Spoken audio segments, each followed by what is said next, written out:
Hi everyone. You won't recognize me in my full Mexican disguise. This is an authentic um, Mexico soccer top. Actually, my note yesterday was called "Letter from Oaxaca." I'm in Oaxaca, the state of Oaxaca. Down there is Puerto Escondido, hidden port. On this beautiful beach here, it's always a red flag. They're like, "Don't go in the sea." It doesn't look that very interesting. I'll stick to paddling, I guess, but they tell you don't go in it. Although this is a surfer place, so I'm sure it's fine. Yeah, I'm in full Mexican disguise, but it's me.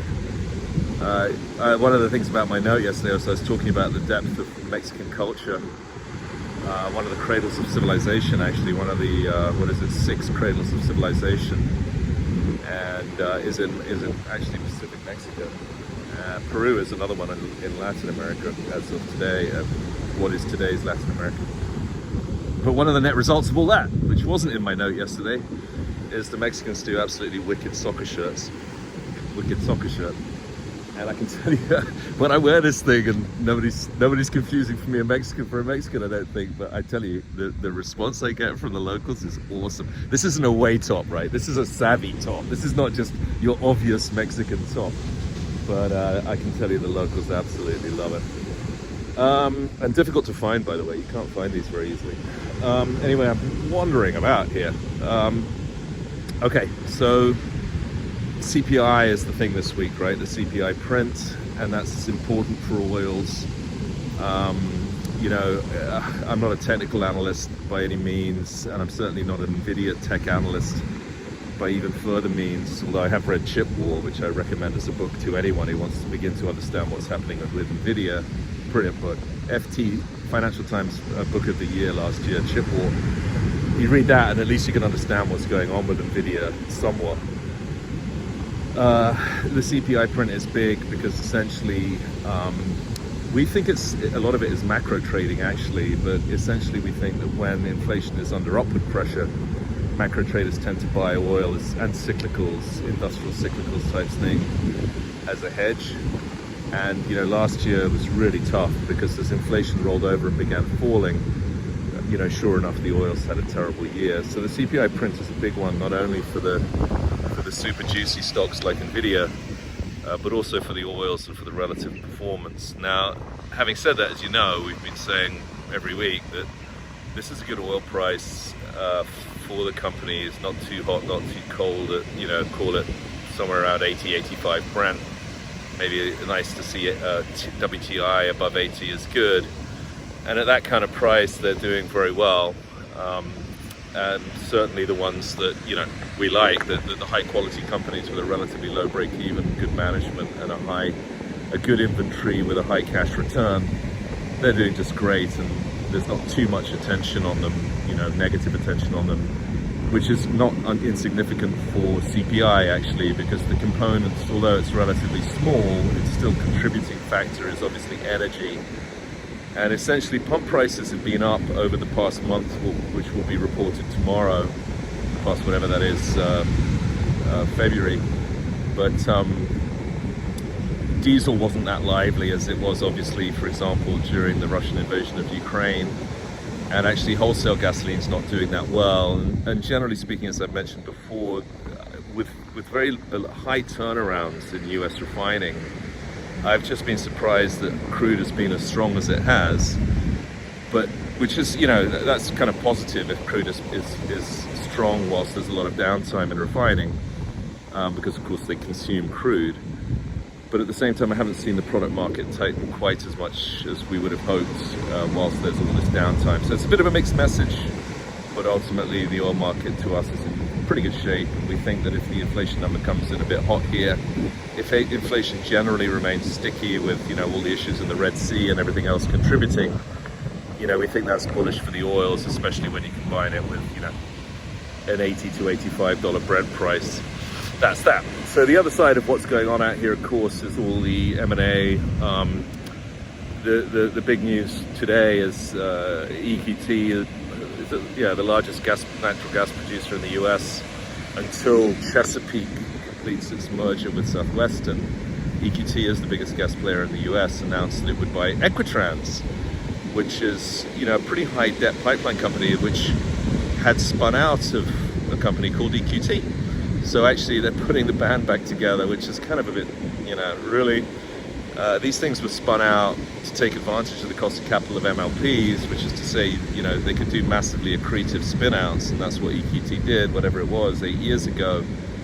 And now they're buying it back with a load of debt at 10 times EV to EBITDA.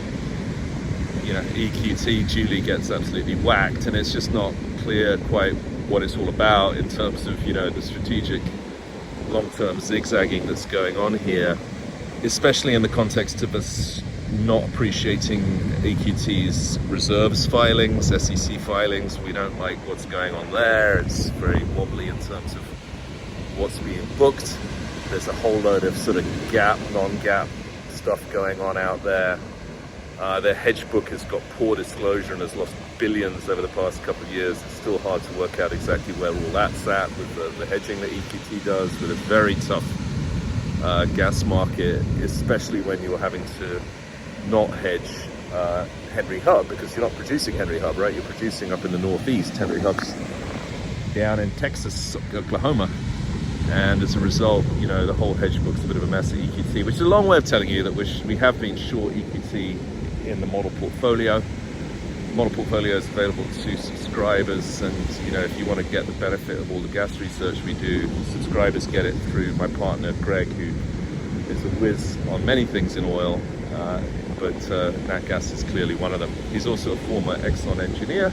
And the other very exciting story out there, as you probably heard if you're listening to this because you're interested in oil, is obviously the Exxon Chevron Hess drama, which looks like it's going to run and run, because we assume that they've already tried to settle nicely, and now just last week the language really escalated, and the chat is that Exxon's out there saying that Chevron cost us $8 billion, with cost overruns at Gorgon and Kazakhstan, and these guys, it's turning pretty nasty, actually, I have to say. And it's going to be, I know it's what the Germans very nicely called Schadenfreude, but it's definitely interesting to watch, let's say, not fun to watch. Schadenfreude is the concept of fun at other people's misfortune, and has to be a German word and a German word alone. Okay, so that one, I'm going to CERAWeek next week, and in Houston, and there should be plenty of chat about the Chevron Hess situation, but essentially, as of now, the situation is see you in court, and that's why I'm telling you that I think the situation will run and run. When we look back, Exxon made these discoveries, and it was Exxon.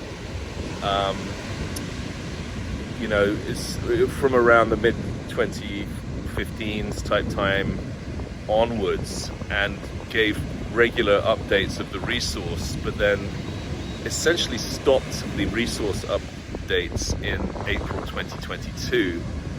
And that's interesting, and we suspect that given what's happened subsequently, which is more or less public information on what's been drilled, that Exxon is very frustrated by the valuation that Hess has sold itself for, because they know how much oil is out there, and so it's driven them nuts that Chevron's been able to buy Hess. Really a sweetheart deal between CEO Mike Wirth and John Hess.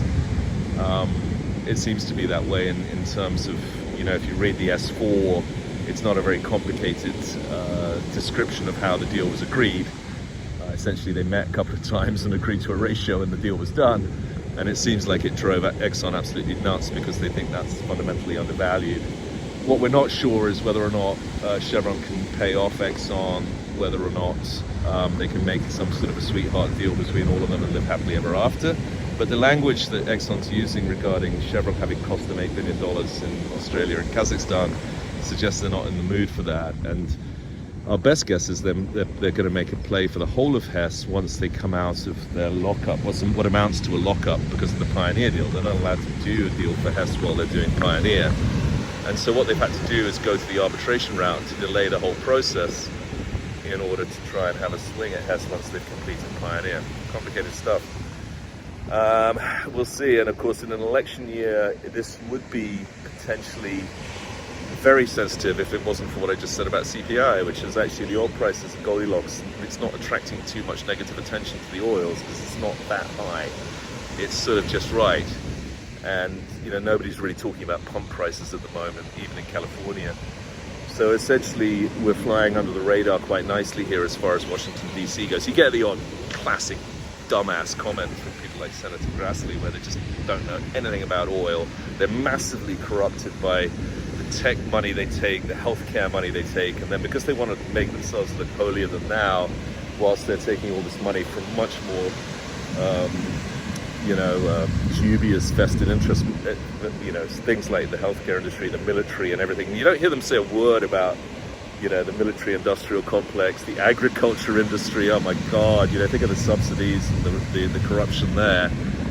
And yet, what they do is they stand up and say something incredibly boneheaded about oil, which in the case of Senator Grassley was sort of saying, all these mega deals are stopping US production of oil, free markets and blah, blah, blah. And it's like, dude, did you notice anything about what's happened to US oil and the benefits to the US over the past 15 years of the US unconventional revolution, where we went from importing over 10 million up to 13 million barrels a day of oil into the US? Imagine how damaging that is when it's coming from the Middle East and Venezuela, if they can produce it. And now you're yelling because the US industry has moved us from 13 million barrels a day of net imports to 2 million of exports, and you'll want to complain about it as a US politician. All right, I'm going to go get my Diet Coke. I'm done with this.